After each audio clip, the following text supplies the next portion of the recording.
What's up guys? Welcome to my YouTube channel. This is my first video about a basketball shoes na ipapakita ko sa inyo ngayon. Ito ay si Adidas Court Shot. Court Shot? Meron ba pangalan nun? Hindi siya pamilyar sa atin kasi 'di ba? Yung mga sapatos na sikat sa Adidas ngayon ay si Dame, Harden, Anthony Edwards, Donovan Mitchell. Pero yung mga budget shoes naman, yung mga nakikita natin sa YouTube ngayon is yung On The Game. Meron din, 'di ba, yung On The Game 2.0, On The Game 3.0. So, mga solid din na basketball shoes 'yon. Ngunit kayo ng another na option dito. So ito ay si Adidas Court Shot. So unang-una guys, yung pag-uusapan natin dito is yung traction. So yung traction niya is a typical herringbone traction. Actually guys, ginamit ko na siya sa basketball, ginamit ko siya pang performance. So para mabigay ko sa inyo yung kanyang talaga yung experience ko sa kanya, di ba? So rubber, solid rubber na traction. So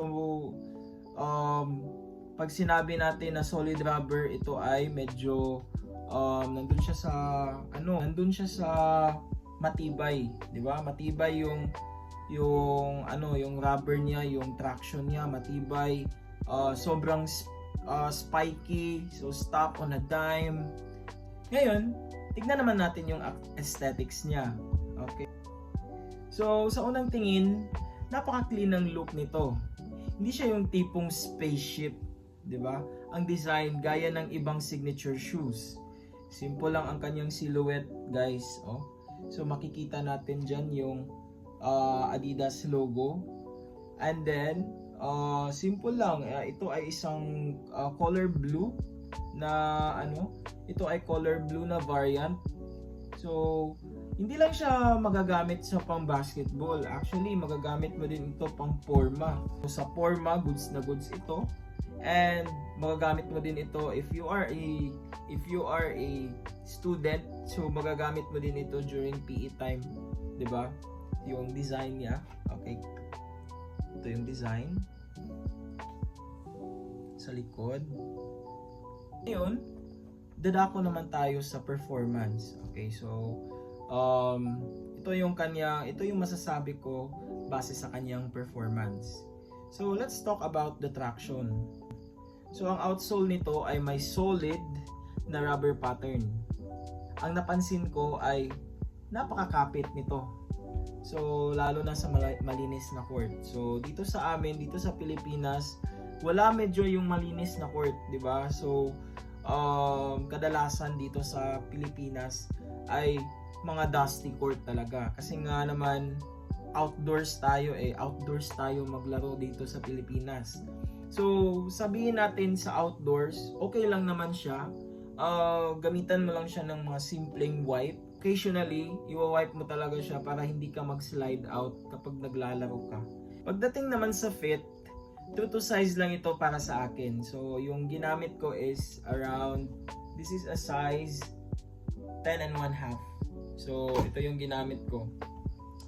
Pero kung ikaw ay isang wide footer, so I am also a wide footer, okay, o malapad yung paa mo, so medyo masikip yung midfoot area nito sa umpisa. Susukat mo ito sa physical store, mag-add na lang kayo ng half a size para sigurado.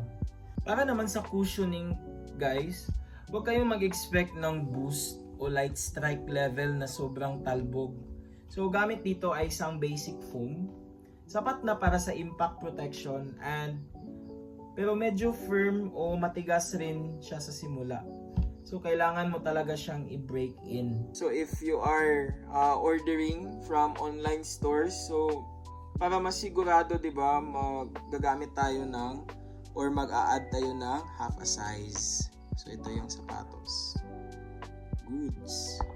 Now on my verdict, no? So what are my final thoughts about this shoes? So, ang Adidas Court Shot ay hindi para sa mga naghahanap ng pinaka-advanced na technology. So, kung yung mga advanced na technology, yung gusto mo talaga, yung boost, yung light strike, light motion. So, this shoe, hindi ko marirecommend ito sa iyo. Okay? Ito ay para sa mga estudyante o mga players na mga budget friendly. So, guys, yung price nito is around 2,300 pesos up to 2,600 pesos. So, yan ang kanyang price, guys. So, for me, that is sobrang sulit na. Kasi, bibili ka lang naman ng yung mga fake, 'di ba? Tapos yung mga UA, tapos ang mga presyuhan ay 1.5, 2K. Dito ka na, 'di ba? So original na sapatos pa yung mabibili mo sa halagang 2,300 hanggang 2,600. Mga kailangan ng matibay na sapatos para sa outdoor games. So yung sapatos na ito, magagamit mo talaga siya, guys, sa mga ligang labas. So for me so that is based on my experience. Nagamit ko nga siya kahapon kasi may liga kami. So first time talaga, hindi ko pa siya na break in. Hindi naman siya sa sobrang ganda, ngunit okay na siya para sa akin. Okay na yung performance niya kahit hindi mo pa siya ma-break in. At sa mga gusto ng mga versatile na sapatos na pang basketball at pang lifestyle. So makikita niyo naman dito, guys, yung kanyang design. Hindi lang siya pangit para sa pang-porma, 'di ba? So maganda din siyang pang-porma, guys. So actually ginamit ko siya pang school kasi ako isa akong teacher. So nagamit ko siya sa pang-araw-araw ko. So ginamit ko siya ngayon and magagamit ko din siya sa mga future lakads ko. So hindi siya yung sobrang OA yung kanyang design. So gamit na gamit siya sa basketball at magagamit mo din siya sa pang-porma, 'di ba? Ano sa tingin niyo yung Adidas Court Shot? Comment niyo sa baba. Huwag kalimutang mag-like at subscribe para sa mga susunod nating review. Kita kits. Let's go.